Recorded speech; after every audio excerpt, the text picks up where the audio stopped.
Chapter 3. My Family Tree. Sons, it is so important to understand where you come from. Growing up on the compound, you have certainly heard of Grandfather Li, my Baba. He was the father figure in my life, and he passed away when I was just 11 years old. Now it's time to fill in all the missing pieces and share the story of our lineage. From my mother, I inherited the greatest genetic gifts I could ever imagine. But it is on my father's side where this story truly begins. The father I never had the chance to know.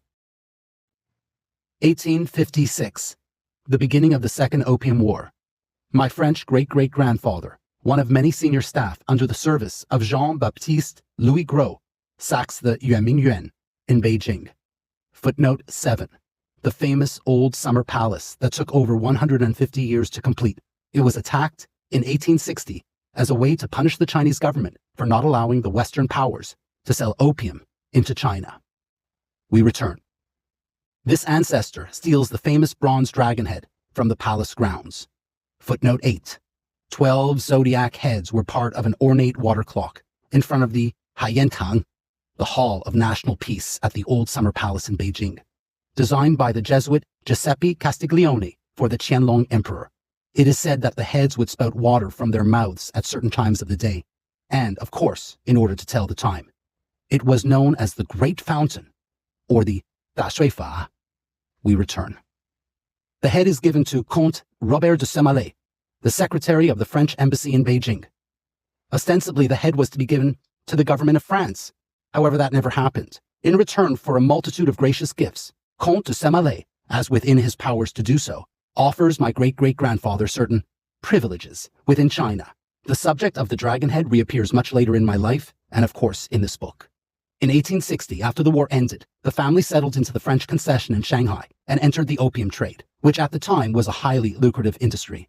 India was the primary source of the drug, the Chinese quickly became addicted to it, and the government was powerless to stop it flooding over the border. We will give this French family the surname Petit.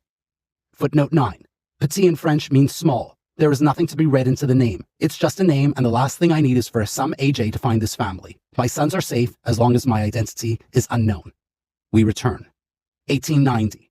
Grandfather Petit is born in Shanghai. He follows in the footsteps of his father and grandfather, continuing the family legacy by eventually entering the family business. This trade, while highly controversial, was a significant part of the economic and social fabric of the era.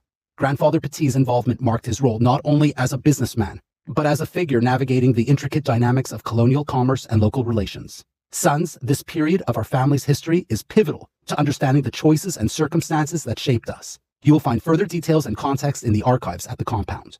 1907. Due to common business interests, two families unite, forming a powerful alliance. Our French family welcomes a distinguished Chinese family into what becomes a joint consortium. We will refer to this Chinese family with the surname Li.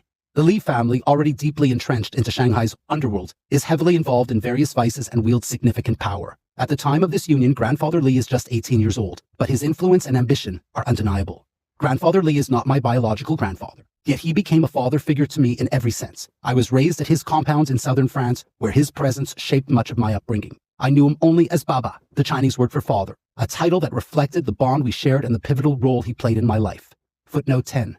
I was the only one at the compound, other than his actual children, that was allowed to call him Baba, the meaning of which is father. All the other grandchildren and great-grandchildren called him Ye, basically grandfather or great-grandfather. Others never understood why I was given this special privilege. I surmised that since my father was so close to him, that when I arrived at the compound he saw himself as my surrogate father. Perhaps. He died before I could ask him why I was given such an honor. We return. 1910. My father, Father Petit, is born in Shanghai.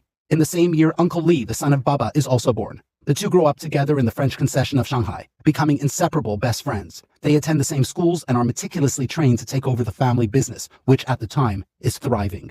Behind the respectable face of the Petit family with its European lineage, the consortium supplies drugs to all the major gangs in Shanghai, one of which is controlled by the Li family. This duality allows the business to flourish, with Father Petit and Uncle Li eventually at its core.